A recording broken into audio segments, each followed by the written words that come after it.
우리 자유사람과 인사하겠습니다. 안녕하세요. 한 번 더 인사하겠습니다. 사랑하고 축복합니다. 한 번 더 인사합니다. 잘 오셨습니다. 잘 오셨습니다. 다음 주에도 또 오십시오.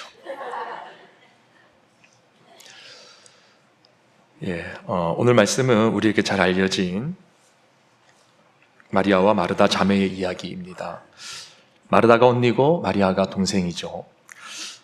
예수님은 예루살렘으로 가는 여정에서 마르다의 집에 들리셨습니다. 38절에 보면 그들이 길 갈 때에 예수께서 한 마을에 들어가심에 마르다라 이름하는 한 여자가 자기 집으로 영접하더라. 요한복음에 보면, 오늘 우리가 보는 누가복음이고요. 요한복음에 보면 나사로를 포함해서 이 세 남매가 등장을 하는데 예수님과 매우 가까운 사이로 등장을 합니다. 그러니까 나사로, 마르다, 마리아 이렇게 세 남매인 거예요. 오늘 본문에서 마르다가 예수님을 영접한 이 시기가 이미 그들이 서로 친분이 있는 상태에서 예수님을 맞이한 것인지 아니면 이제 처음 예수님을 맞이하게 된 것인지 그것은 우리가 정확히 알 수가 없습니다. 다만 당시의 문화가 나그네를 잘 대접해야 하는 환대의 문화였기 때문에, 그리고 예수님이라고 하는 그 존재 자체가 이미 유명 인사로 많은 사람들에게 알려져 있는 그런 상황이었기 때문에 마르다는 예수님, 자신의 집에 들르는 예수님을 아마 굉장히 극진하게 잘 대접하고 싶은 그런 마음이 있었을 것으로 보입니다. 그래서 지금 마르다의 마음이 분주한 거예요. 또 예수님이 혼자 오신 것도 아니고 12 제자가 함께 동행했기 때문에 어쩌면 더 많은 사람들이 예수님을 또 쫓아왔을지도 모르죠. 그러니까 지금 이 마르다의 마음속에 준비할 것들이 너무 많은 겁니다. 그래서 열심히 음식을 하면서 이제 여러 가지를 분주하게 막 준비하고 있는데 가만히 보니까 뭔가 이상해요. 뭐가 이상했겠습니까? 네? 이 마리아가 안 보이는 거예요. 그리고 보면 꼭 그런 사람들 있죠. 같이 막 열심히 일을 한 듯 했는데 정신 차려보면 사라지고 없는 그 얌체 같은 사람들, 그런 사람들 있잖아요. 그러니까 지금 마리아가 안 보이는 겁니다. 그래서 이렇게 찾아보니까 마리아가 예수님 발치에 앉아서 말씀을 듣고 있는 거예요. 그 순간 마르다의 기분이 확 상한 겁니다. 그래서 이렇게 요청을 해요. 40절 같이 읽어볼까요? 40절 시작.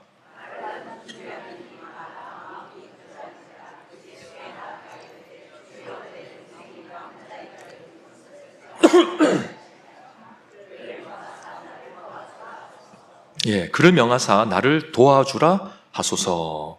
그러니까 이런 거죠. 동생에게 좀 딱 부러지게 한마디 해달라는 거예요. 지금 자기가 너무 할 일이 많은데 왜 마리아를 그냥 이렇게 내버려 두십니까? 그러니까 일종의 항의조로 지금 예수님에게 말을 하고 있는 겁니다. 그런데 여러분 좀 이상하지 않습니까? 이상한 장면이 계속 나오는데 본인이 이렇게 불만이 있으면 직접 마리아에게 가서 야, 화장실 좀 보자 이렇게 하면 되잖아요. 그렇죠? 뭐 자매 사이에 못할 게 뭐 있습니까? 또 더군다나 손님이 와 있는 상황에서 말이죠.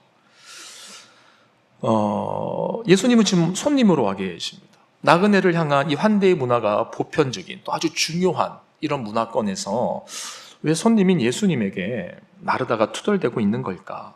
그냥 마리아에게 가서 직접 말하면 되는 거 아닐까? 우리가 마르다의 심정을 이해하기 위해서 두 가지를 한번 좀 고려해 봐야 되는데요. 첫 번째는 오늘 본문에 나오는 분주하다라는 단어입니다. 지금 마리아의 마음이 분주하다라고 표현하고 있는데요. 이 단어가 헬라어로 보면 너무 산만하고 분주해서 정신없이 끌려다닌다 이런 의미를 갖고 있는 거예요. 그런데 문법적으로 지금 이 단어가 수동태로 사용되고 있습니다. 수동태.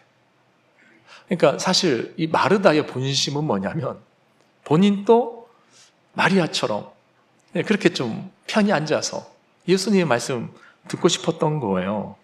근데 자기는 그렇게 할 수 없어요. 왜 못하고 있습니까? 환대를 제공해야 되는 그 심적 압박 때문에 그렇게 하지를 못하고 있는 겁니다. 이 환대가 당연시되는 이 문화에서 이걸 잘못하게 되면 나중에 굉장히 안 좋은 소문이 난단 말이에요. 그래서 이제 뭐 질투심이라고 할까요? 속상한 그 오묘한 그 마음이 지금 이 안에 확 올라온 거죠. 자, 그리고 두 번째는 지금 마리아가 자리 잡고 앉아 있는 위치를 한번 보십시오. 어디에 앉아 있다고 되어 있습니까? 예수님의 발치에 앉았다라고 되어 있어요.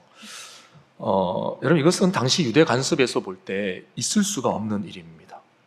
여성이 랍비의 바로 앞에 앉아서 말씀을 듣는다? 이건 그 당시 관습에서는 불가능한 일이에요. 그리고 이 밟지 않는다라는 표현은 단순한 거리 이상의 또 다른 의미를 이중적으로 함축하고 있는데, 그게 뭐냐면, 여러분 혹시 기억나십니까? 그 사도행전 22장에 보면 이제 바울이 예수님 때문에 이제 사람들에게 끌려다니면서 자신을 막 변호해야 되는, 예수님을 변호하는 이런 이제 많은 어려움들이 있지 않았습니까? 근데 그 법정에서 그 자리에서 이제 자기를 소개하는 장면이 있었어요. 근데 자신을 뭐라고 소개하냐면 가말리엘 문화에서 특별한 교육을 받은 엘리트였다, 그렇게 소개를 합니다. 그 당시에 가말리엘은 모든 유대인들이 아는 바리새인 중에 바리새인이요 최고의 율법 교사고 지도자급에 있는 아주 존경받는 사람이에요. 근데 그 가말리엘의 문화에서 교육을 받았다라고 할 때 그 문화라는 말이 오늘 본문에 나오는 발치라는 단어, 똑같은 단어입니다. 그러니까 이중적인 의미가 내포되어져 있는 거예요. 그러니까 지금 이 본문을 여기에 배치하는 누가의 의도가 뭐냐면, 마리아가 당시로서는 상상할 수 없는 아주 파격적인 행동을 했다는 것입니다. 거의 모든 사람이 동의하고 있는 사회 제도를 마치 전복시키는 듯한, 그들의 관습, 기존의 그 고정관념을 이렇게 전복시키는 듯한 그런 행위로, 그런 태도를 가지고 지금 마리아가 주님 앞에 앉아 있는 거예요. 랍비의 발치에서 여성이 있을 수가 없는 일인 겁니다. 그리고 그 앞은 직속 제자들이 앉는 자리예요. 근데 지금 마리아가 마치 예수님의 공식적인 제자의 자리로 들어간 것처럼 보이는 그런 말도 안 되는 자세를 취하고 앉아 있는 거죠. 그럼 이제 왜 마르다가 이렇게 열받아 했는가 좀 이해가 가죠. 그러니까 지금 마르다가 볼 때는 양쪽이 다 이해가 안 가는 겁니다. 마리아가 자신을 도와주지 않는 것도 이해가 안 가고, 예수님의 발치에 앉아서 마치 제자가 된 것처럼 말씀을 듣는 것은 더더욱 이해가 안 가고, 그래서 이것을 단순히 개인적으로 자매 간의 문제로 해결할 것으로 보는 것이 아니라, 이거는 예수님이 나서셔서 예수님이 지금 뭐 하고 계십니까? 예수님 이런 거 딱 잘라서 말해 주셔야 되는 거 아닙니까? 이런 지금 관점을 가지고 있었던 거예요. 그래서 예수님을 향해서 아주 강하게 지금 불만, 항의조로 내뱉고 있는 것입니다. 자, 그럼 여기에 대한 예수님의 대답은 뭘까? 우리 41절 다 함께 보겠습니다. 41절 시작. 많은 일로 염려하고 근심하나. 많은 일로 염려하고 근심하나. 자, 지금 예수님께서 마르다의 이름을 몇 번 부르십니까? 2번 부르세요. 이름을 2번 부르는 것이 뭐 그리 중요한 의미가 있을까 싶지만, 사실 성경에서 이름을 연거푸 2번 연속으로 부르는 경우가 흔하지는 않습니다. 제가 찾아보니까 7번 정도 나와요. 제가 이제 7번을 다 한번 찾아봤습니다. 이게 어떤 경우에 이름을 2번씩 불렀을까? 예수님께서 하나님의 그 백성, 그 사람에게 어떤 특별한 관심을 표현할 때 이름을 2번 부르시거든요. 근데 그 관심이 어떤 관심이냐라고 하면, 그 인생에 어떤 특별한 영적 전환점이 필요할 때, 영적 전환점이 일어나야 될 때, 그때 주님께서, 하나님께서 나타나셔서 그 백성의 이름을 2번 연속으로 부르는 경우들이 나와요. 제가 한번 예를 들어 보겠습니다. 창세기 22장에 보면 아들 이삭을 바치려던 아브라함에게 하나님께서 뭐라고 부르셨어요? 아브라함아, 아브라함아, 급하게 부르셨죠. 이것은 죽음에서 생명으로의 전환입니다. 맞습니까? 이제 막 아들 이삭을 죽이려고 하는데 아브라함아, 아브라함아, 살아났단 말이에요. 또 창세기 46장에 보면 현재의 보금자리를 떠나 애굽으로 이주해야 하는 그 노년의 야곱의 모습이 나옵니다. 야곱이 너무 두려운 거예요. 내가 이 나이에 다시 애굽에 가서 살아야 되는 건가? 아들 요셉이 있어서 좋긴 좋다만, 그래도 내가 이 나이에 또 다시 애굽까지 가야 되는 것인가? 그러면 이곳 약속의 땅으로 받은 이 언약의 땅은 어떡할 것인가? 많은 이제 두려움이 야곱에게 있는 상황이었는데 그때 하나님 나타나셔서 야곱아, 야곱아 부르세요. 그러면서 애굽으로 건너가는 것을 두려워하지 말라라고 하십니다. 조부 아브라함의 언약을 상기시켜 주시면서 이것을 계기로 나의 뜻이 너희들 가운데 이루어질 것이다. 너의 자손이 큰 민족을 이루게 될 것이다. 그렇게 약속, 언약을 확인시켜 주시는 것입니다. 그래서 이때 야곱의 마음이 두려움에서 확신으로 바뀌어요. 단순한 거주지의 전환이 아니라 그 심령이 두려움에서 하나님을 향한 확신으로 바뀌는 그런 영적 전환점이 있었다는 것입니다. 자, 그리고 출애굽기 3장에 보면 유명한 사람이 나오죠. 누굽니까? 출애굽기 3장에 이름 2번 부르는 사람. 모세야, 모세야. 예. 떡이나무 불꽃 가운데서 모세야, 모세야 하나님께서 부르셨어요. 당시 모세는 실패와 좌절의 세월을 지나온 80대 노인이었습니다. 그러한 그를 하나님께서 나타나셔서 모세야, 모세야 부르시면서 하나님의 사명자로, 이스라엘의 지도자로 부르신 거예요. 그 위치의 전환이 일어난 거죠. 마찬가지로 사무엘상 3장도 그렇습니다. 하나님께서 처음으로 사무엘아, 사무엘아 부르십니다. 그리고 이를 계기로 해서 성막에서 수종 들던 아이가 이제는 이스라엘 전체의 제사장과 지도자로 거듭나는 영적 전환점을 이루는 거예요. 또 신약으로 넘어오면 이제 누가복음 22장에서 이름이 2번 불리는 사람이 나옵니다. 혹시 누군지 아십니까? 신약에서 이름이 2번 불리는 사람 2명밖에 없어요. 시몬아, 시몬아. 예. 시몬아, 시몬아, 보라, 사탄이 너희를 밀가부르듯 하려고 요구하였다. 이 말은 지금 베드로에 대한 배신을 말씀하시는 거거든요. 나 배신할 거야. 근데 여기서 끝나지 않습니다. 그 다음 구절이 뭐가 나오냐 그러면은 배신과 더불어서 이후에 네가 할 일이 뭐냐? 바로 성도들을 굳게 세워야 된다라고 하는 사명을 말씀하세요. 즉 배신자에서 교회의 지도자로서의 영적 전환을 말씀을 하신 겁니다. 자, 마지막으로 여러분 잘 아시는 이제 사도행전 9장에 보면 누가 나옵니까? 누구 이름을 부르셨어요? 사울아, 사울아, 네가 어찌하여 나를 박해하느냐? 그렇게 예수님께서 바울에게 나타나고 물으셨죠. 그리고 이걸 계기로 해서 예수를 핍박하던 자가 어떻게 바뀝니까? 예수님을 변호하는 자로, 예수님의 증인으로 바뀌는죠. 굉장히 큰 영적인 전환이 일어났죠. 그러니까 이렇듯 성경에서는 하나님의 백성을 하나님이 연거푸 그 이름을 2번 부르실 때 뭔가 어떤 영적인 전환이 계속 일어났다는 것을 우리가 보게 됩니다. 이런 흐름을 보게 되는데, 그렇다면 이런 맥락에서 볼 때 과연 오늘 본문에서 주님께서 마르다야, 마르다야 2번 부르셨는데 여기에는 과연 어떤 영적인 전환이 숨겨져 있는 것일까? 한번 우리가 생각해 볼 필요가 있겠죠. 결론부터 말씀드리지 않겠습니다. 말씀드리면 오늘 다 끝났어요. 벌써 이미 끝나는 겁니다. 예. 설명을 제가 좀 더 해야 되는데 좀 풀어서 설명해 보겠습니다.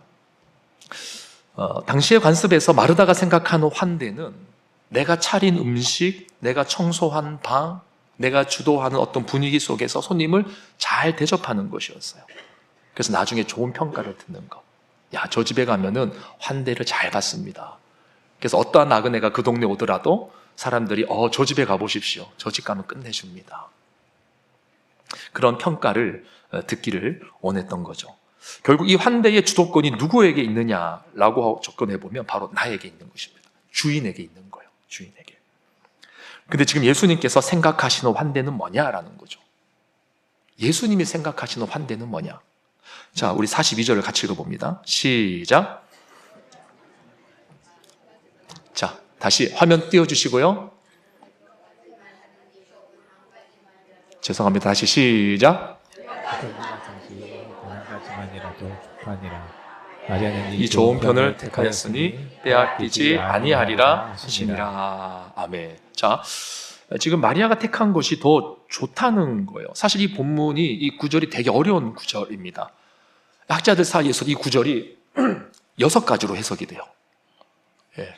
그래서 그걸 지금 다 설명드릴 수는 없고 그냥 결과적인 것만 말씀을 드리면, 지금 예수님이 말씀하시는 게 뭐냐면 마리아가 택한 것이 더 좋다는 뉘앙스를 갖고 있는 거거든요. 이것이 예수님을 환대하는 참 환대의 모습이라는 것입니다.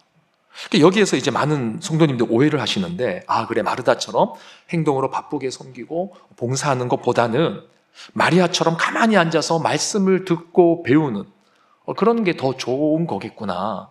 말씀 중심으로 묵상하고 나는 봉사와 섬김은 안 할랍니다. 네. 그렇게 생각하시는 분들이 계시다는 거죠. 지금 여러분들의 표정을 보니까 목사님 그거 아니었습니까? 이런 표정들이 굉장히 많은 것 같아요. 여러분, 그거 아닙니다. 지금 예수님의 의도는 마리아의 행위를 변호하시려고 하시는 것이 아니에요. 마리아의 행동을 변호하려고 하는 것이 아니라 마르다의 자세를 교정시키려고 하는 것에 예수님의 의도가 있는 것입니다. 사실 오늘 본문에서 마리아의 대사는 단 한 구절도 안 나와요. 지금 예수님의 포커스는 마리아가 아니라 마르다입니다. 그럼 어떤 교정이냐? 지금까지 마르다가 예수님을 대한 태도를 보면은요, 예수님을 영접한다고 나름 수고를 하긴 했지만 결국 자신의 불만 때문에 이렇게 넘지 말아야 될 선을 이제 넘었다라고 볼 수 있는데, 예수님에게 지시하는 상황까지 이런 거예요. 그렇죠? 예수님, 이것 좀 해주셔야 되지 않습니까? 이겁니다. 자신의 바람대로 행하지 않는 주님을 향해서 지금 원망을 이제 하는 거죠. 주인 행세를 하고 있는 것입니다. 목사님, 주인이니까 주인 행세하는 것 아닙니까? 아니요. 40절을 다시 보시면 지금 마르다가 예수님을 뭐라고 부르고 있습니까? 주님이라고 부르고 있어요. 주님. 주인님이라는 뜻이에요. 자기보다 높은 존재, 고귀한 존재, 존경받을 존재로 예수님을 호칭하고 있는 것입니다. 헬라어로 퀴리오스, 영어로는 보통 우리 영화에서 많이 듣잖아요. Lord, my Lord 이러지 않습니까? 나의 주인님, 그 뜻이에요. 그럼 당연히 예수님이 원하시는 대로 환대를 하는 게 맞겠죠. 지금 예수님 일반적인 나그네가 아니란 말입니다. 주인이 마음대로 자기가 마음에 가는 방식대로 환대할 수 있는 그런 상대가 아니라는 거 마르다도 이미 알고 있어요. 그분은 주님이세요, 주님. 마르다가 자기 입으로 고백하고 있잖아요. 근데 지금 마르다가 자신이 계획한 대로, 자신이 계획한 환대의 방식대로 예수님이 따라주지 않는다고 되레 예수님을 향한 불만을 표시하고 지시하는, 예수님 이거 좀 해주십시오. 왜 이거 안 해주십니까? 이런 뉘앙스거든요. 우리도 마찬가지인 것 같습니다. 우리 인생의 주님을 정말 우리의 인생의 주님으로, 주인님으로 인정하지 않으면 우리 안에 이런 마르다의 모습이 나올 수가 있는 거죠. 내 뜻대로 되지 않는다고 항상 불평하고 원망하는 삶을 살게 되는 것입니다. 심지어 주님에게까지 막 항의를 하는 마르다처럼. 여러분, 주님께서 우리에게 원하시는 당신을 향한 참 환대, 주님께서 나를 통해서 정말 받기를 원하시는 그 환대, 오늘 본문에서 마르다가 예수님을 영접했다고 되어 있습니다. 영접했으니까 환대해야 되는 거예요. 여러분 다 주님 영접하셨죠? 우리가 주님 영접했다면 주님께서 우리에게 원하시는 환대가 있다는 거죠. 그 환대가 뭐냐? 간단합니다. 많은 것을 말하지 않아요. 오늘 본문은 주인 행세하지 말라는 것입니다. 간단하죠. 내가 내 인생의 주인 되지 않으면 되는 거예요. 내 마음의 집에 주님을 딱 모셔놓고서 내가 주인 행세하지 않으면 되는 것입니다. 오늘 이 시대가 이게 참 어려운 대목인 거예요. 이 시대의 보편적인 메시지가 뭡니까? 너가 너 인생의 주인이다, 이거 아닙니까? 일단은 네가 먼저 행복해야 되고, 일단은 네가 먼저 기뻐해야 되고, 일단은 네가 먼저 만족해야 되고, 이게 오늘날 우리가 보편적으로 받아들이는 메시지 아닙니까? 네가 네 인생의 주인이라는 거죠. 굉장히 맞는 말인 것 같지만 또 굉장한 위험성이 내포되어져 있죠. 여러분, 주님께서 우리에게 원하시는 당신을 향한 참 환대는 내가 주인 행세하지 않으면 그냥 그걸로 만족하시는 겁니다. 주님이 내 인생의 주인 되시면 되는 거예요. 내 뜻대로 되지 않는다고 불평 원망하지 않으면 되는 겁니다. 왜요? 주님이 주인이시니까, 주님이 책임지시니까. 그래서 주님께서 이것을 지금 교훈하시기 위해서 이제 가만히 있는 이제 마리아를 소환하시는 겁니다. 하시는 말씀이 뭐냐면 이제는 주님의 발치에 와서 앉으라는 거예요. 내 발치에 와서 앉으라는 거예요. 그 발치가 누구들의 자리라 그랬습니까? 원래는 제자들의 자리예요. 제자들의 자리. 그러니까 주님이 원하시는 것은 네가 주인 행세하지 말고 제자로서 내 앞에 오면 좋겠다. 그게 나를 향한 참 환대다. 그걸 말씀하시는 겁니다. 그러니까 오늘 본문의 적용을 단순히 말씀을 듣는 것이 섬김과 봉사보다 더 중요하다, 이렇게 접근할 것이 아니라는 거예요. 그게 아니라 내가 정말 제자의 위치에 있는가, 내가 정말 주님의 발치에 앉아 있는가, 이런 거죠. 주님의 제자로서 주님의 말씀을 듣기를 원하는가, 이게 중요한 것입니다. 오늘날 주님의 제자로서의 삶을 살지 않으려고 하면서 이 말씀을 막 듣기 원하는 자들이 얼마나 많이 있는지 모릅니다. 말씀 쇼핑하는 분들이 있어요, 유튜브 통해서. 근데 진정 제자로서의 삶은 살고 싶지 않아요. 예수로 살고 싶은 마음은 없는 겁니다.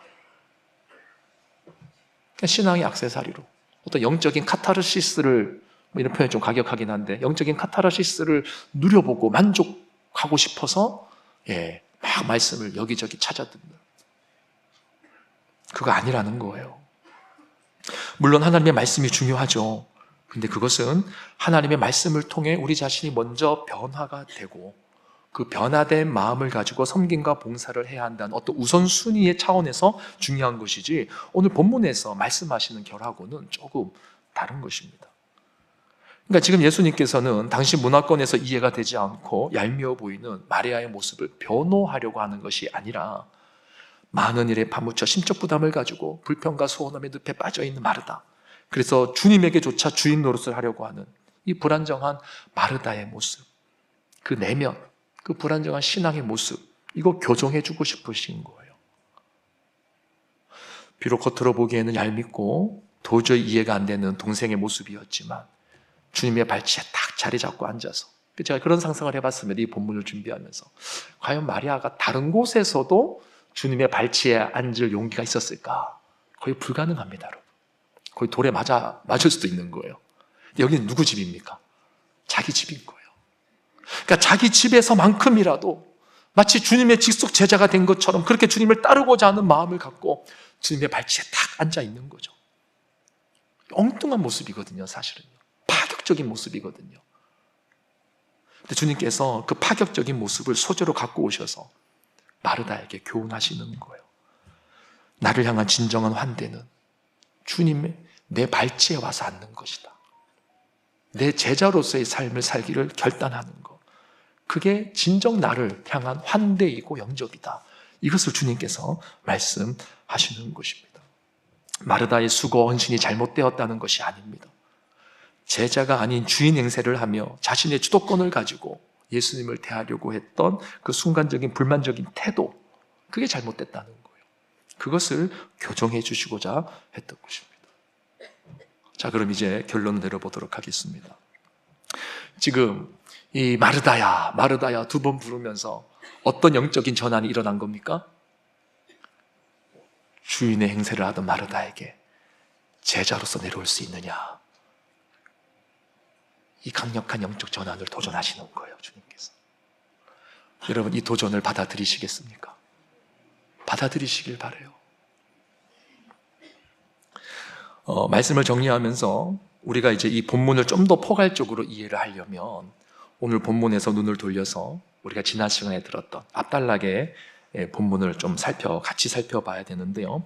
압달락의 내용이 뭐였냐면, 영생의 방법을 묻는 율법 교사와 이에 대한 반응으로 선한 사마리아인의 이야기를 들려주신 예수님의 이야기였습니다. 다들 기억나시죠? 자, 우리 25절, 6절, 7절 한번 보도록 하겠습니다. 어떤 율법 교사가 일어나 예수를 시험하여 이르되, 선생님, 내가 무엇을 하여야 영생을 얻으리까? 자, 영생에 대한 이야기를 꺼냈습니다. 그러자 26절에서 율법에 뭐라고 기록되어 있었느냐, 네가 어떻게 읽느냐 하니까 27절 같이 읽어봅니다. 시작. 답하여 이르되, 내 마음을 다하며 목숨을 다하며 힘을 다하여 뜻을 다하여 주 너의 하나님을 사랑하고 또한 내 이웃을 내 자신같이 사랑하라 하였나이다. 아멘. 자, 영생을 어떻게 받을 수 있습니까? 하나님을 사랑하고 이웃을 사랑하는 것이라 그랬어요. 자, 보십시오. 하나님을 사랑하는 것, 이웃을 사랑하는 것. 자, 그리고 나서 하신 이야기가 뭐였습니까? 선한 사마리아인의 이야기를 했어요. 자, 이것은 하나님 사랑 이야기입니까? 이웃 사랑 이야기입니까? 이웃 사랑 이야기죠. 근데 굉장히 파격적인 소재를 갖다 쓴 거죠. 선한 사마리아. 우리가 들을 때는 선한 사마리아인이지만 당시의 사마리아인은 선할 수가 없습니다. 그러니까 이웃이 누구입니까? 이웃을 고르려고 하는 자를 향해서 이웃 고르려고 하지 말고 네가 도움이 필요한 자들에게 이웃이 되라, 그 얘기 하신 거예요. 그러면서 이 사마리아인이라고 하는 굉장히 파격적인 소재를 갖다 쓴 건데, 이제 여기에서 여러분들이 조금 이제 어려울 수는 있지만 그냥 이제 참고적으로만 한번 이해하십시오. 이 성경을 보면 교차 대칭 구조라는 게 있어요.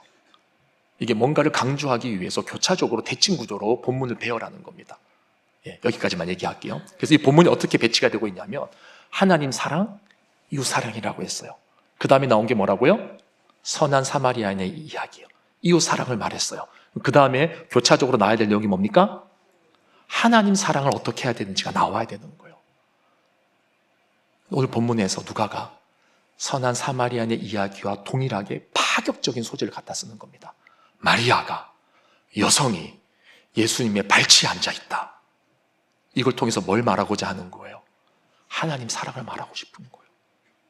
그러니까 오늘 본문이 주는 총체적인 교훈의 결론은 뭐냐면 하나님 사랑 어떻게 할 것이냐, 그 얘기를 지금 누가가 우리에게 하고 싶은 겁니다. 제자가 되라는 거예요. 제자가. 주님의 말씀을 재미로 듣는 게 아니라, 영적인 액세서리로 듣는 게 아니라, 습관적으로 듣는 게 아니라, 율법주의적으로 듣는 게 아니라, 누구에게 보이기 위해서 듣는 게 아니라 제자가 되기 위해서, 순종하기 위해서 말씀을 들어야 된다는 거예요.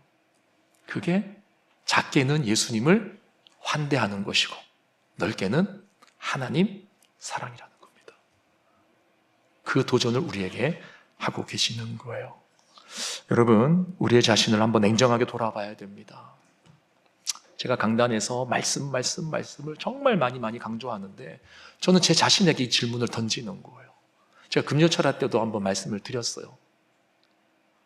과연 내가 정말 받은 말씀이 있는가? 설교를 위해서 성경을 보고 있는가? 하나님으로부터 받은 말씀을, 성경을 통해서 받은 말씀을 내가 성도들에게 전하고 있는가? 여러분, 목장 모임에서도 마찬가지입니다. 전 여러분들이 정말 가정에서 평일날 말씀과 씨름하기를 원하고 그 말씀을 통해서 주의 메시지를 받기를 원해요. 여러분들이 말씀을 가지고 하루하루를 씨름해내면 반드시 하나님의 메시지가 있습니다. 확신합니다. 저에게 하나님의 메시지가 없어요. 그런 분들은 죄송하지만 제가 99% 확신하는 것은 여러분들이 평소에 말씀 안 보는 겁니다. 말씀 묵상하지 않는 거예요. 말씀으로 치열하게 살지 않는 거예요. 목사님, 저는 그렇게 하는데도 안 돼요. 이제 오늘 본문이 답을 가르쳐주는 거죠. 제자로서 갈 마음이 있느냐라는 거죠. 주님께 순종할 의지가 있느냐라는 거예요. 그 마음을 가지고 말씀을 봐야 된다는 겁니다.